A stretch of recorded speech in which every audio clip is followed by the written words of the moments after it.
Central FM, Equilibrio. Todos iguales ante la ley. Hablamos derecho con Hamlet González.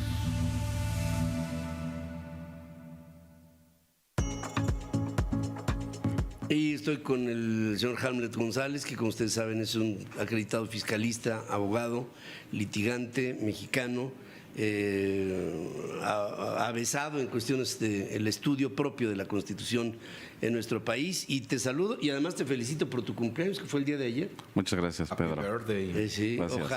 ojalá llegues a la edad que representas. Sí, ya me lo dijiste ayer, Pedro. ¿Sí te lo dije? Sí. No, pero lo que pasa es que ya me empiezo a pintar. ¿De blanco? De azul, todavía de blanco no, de azul. Ay, de gris ya. Pero, o sea, yo no sé por qué, digo, tiene 18 años. De servicio.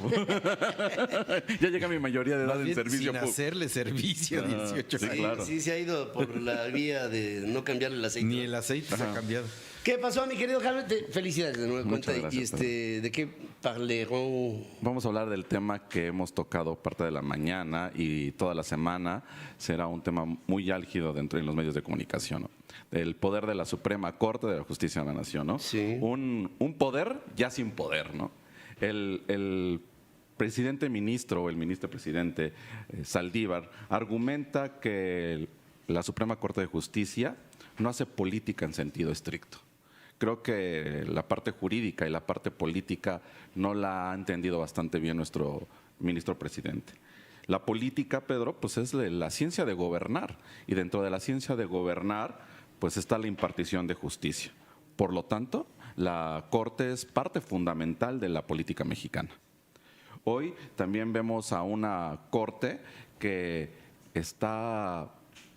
la están menospreciando, esa es la realidad, ¿no? Hay dos poderes que hoy están fusionados a través del mandato de un solo hombre, que es Andrés Manuel López Obrador, un poder legislativo que pues ya realmente no sabemos si legisla o no legisla, o únicamente cumple caprichos de un mandato. Sí. Esa es la realidad. Una Suprema Corte que hoy pone en duda, no sabemos si es una revancha política o es una venganza de un hombre en contra de un ministro, ¿no? Que hoy pone en duda no nada más al ministro, sino la funcionalidad de un poder político en México. Porque se hace endeble, le quitan un ministro y se empiezan a ver todas las cosas oscuras que hay dentro de la Suprema Corte de Justicia. Un ministro de la Suprema Corte, Pedro, tiene totalmente que tener una reputación intachable, incuestionable, con una moral impecable, que no sea cuestionable de dónde sacó sus recursos. Y hoy el ministro Eduardo Medina Mora pues es perseguido por la Unidad de Inteligencia Financiera por haber recibido contratos, posiblemente haber recibido contratos de recursos públicos por más de 500 millones de pesos y también por haber emitido resoluciones a favor de algunos integrantes de la delincuencia organizada, ¿no? Y que con eso obtuvo ingresos, pareciera de procedencia ilícita. Creo que hoy vemos un poder judicial que ha sido demeritado, ha sido cuestionado, y más ahorita con lo que está sucediendo en el aeropuerto de Santa Lucía, Pedro. El presidente argumenta que pues estamos teniendo otra vez una parte de complot en contra de lo que él decide, ¿no? No está de acuerdo con las resoluciones que ha estado emitiendo el Poder Judicial. Tan es así que no está de acuerdo, que está argumentando que hay sabotaje en contra de la construcción y quiere hacer y tomar medidas de seguridad nacional para que sea construido este aeropuerto. ¿Qué significa esto? Que no está tomando en cuenta las resoluciones que está emitiendo el Poder Judicial y con ello la Suprema Corte. Creo que la Corte no nada más es un equilibrio, Pedro, sino tiene que ser la parte reguladora de lo que hacen los otros dos poderes. Tan es así que es el único poder de nuestro gobierno que no es elegido democráticamente. Y no es elegido democráticamente por una causa, que es el único poder en el Estado que tiene que cumplir con ciertas condicionales en el servicio profesional y obviamente en la profesionalización de la conducta. ¿Qué quiero decir? Tiene que cumplir con ciertos perfiles profesionales. O sea, y el tener ciertos perfiles profesionales pues va en contra de algunos actos democráticos en nuestro país. Entonces ahorita el regular una conducta democrática del Poder Judicial pues significaría que tendríamos que poner ciertas medidas regulatorias para que la gente que fuera elegida democráticamente para ser ministro de la Suprema Corte y jueces, pues tenga que cumplir con esas características. En Estados Unidos ya sucede, los jueces son elegidos democráticamente a través de en las poblaciones en las que se rigen. Lo que se llama el constituency, Claro. sus seguidores. El common law, ¿no? El common law. Nosotros tenemos todavía una conducta bastante napoleónica dentro de nuestro sistema jurídico. Hoy veo un poder sin poder, veo un poder cuestionado, un poder que ha sido demeritado. Para mí antes la Suprema Corte era de las partes jurídicas que existían en México que eran intachables. Hoy veo que el poder ejecutivo en fusión con el poder legislativo le da un golpe contundente al poder judicial. Veo a un ministro presidente con tendencias obradoristas, ¿no? Que tiene características de lo que dice el presidente del Ejecutivo, suceden dentro de los mandatos.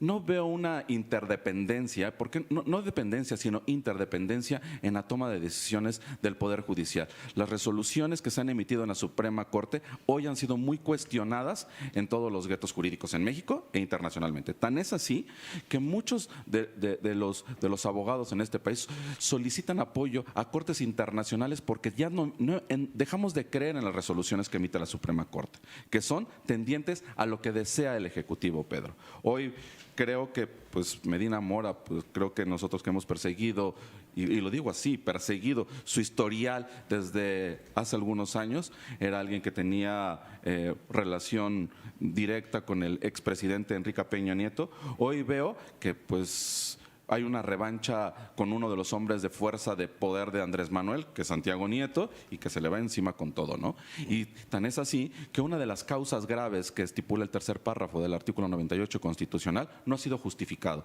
Todavía sigue siendo al día de hoy ministro de la Suprema Corte porque no ha dado una causa realmente justificada por qué tiene que salir. Una causa grave. Sí, porque el cargo como tal es irrenunciable. Hasta el a menos que haya una causa grave. Y esa causa grave no ha sido siquiera vista, ya no digamos calificada. Entonces, no sabemos cuál es la causa grave. Hoy el Poder Judicial, Pedro, no nada más tiene que ser el equilibrio de la gobernabilidad, tiene que ser la parte más limpia, más transparente de un gobierno, porque es la que determina si los otros dos poderes están haciendo su trabajo de forma correcta. Porque el poder legislativo es el que forma la norma jurídica, el ejecutivo es el que ejecuta la norma jurídica y el judicial es el que juzga la norma jurídica. Y hoy el juzgamiento de las normas jurídicas no está sucediendo así. Se están emitiendo resoluciones a modo.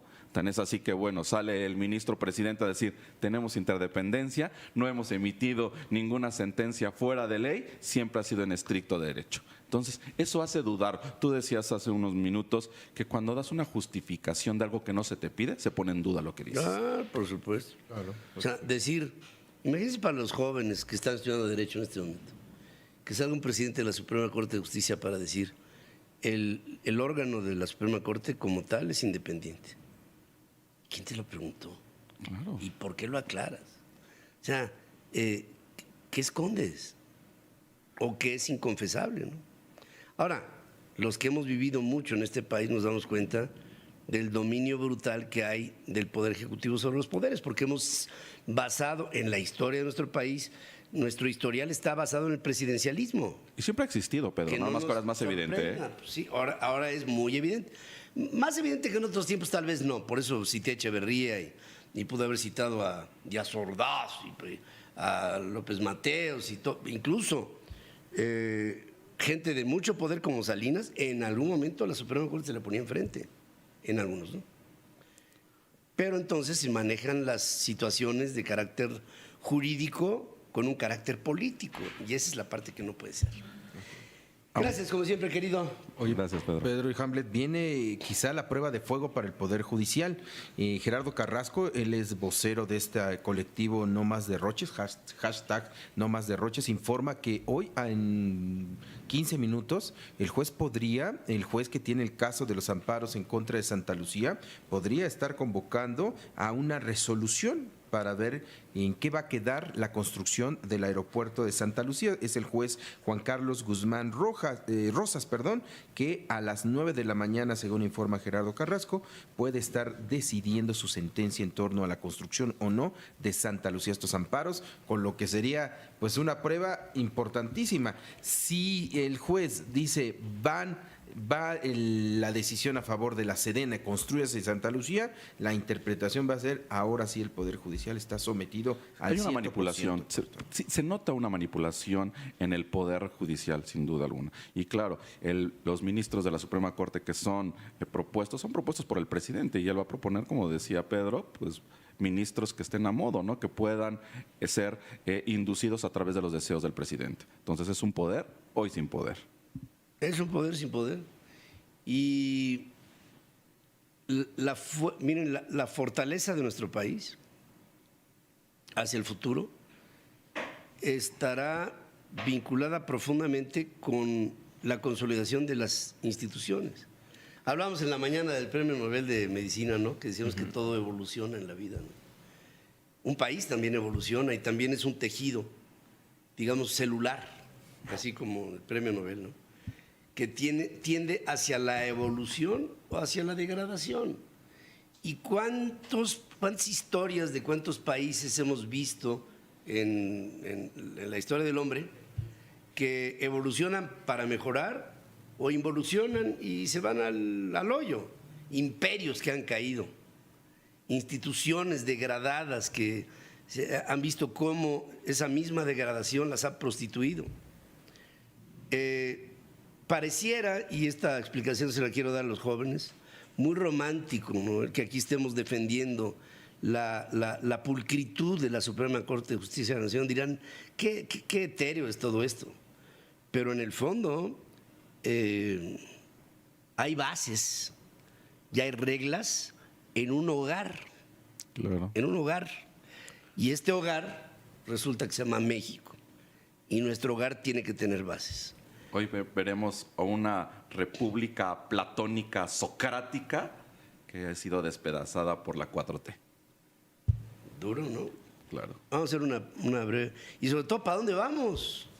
¿Para dónde vamos?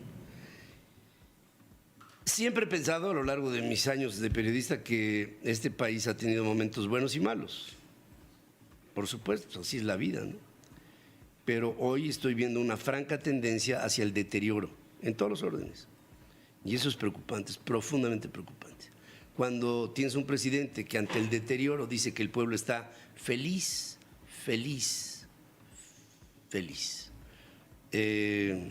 Eso se llama indolencia, porque no le duele lo que está pasando, no obstante parte, él lo está propiciando. Vamos a regresar después de esta pausa.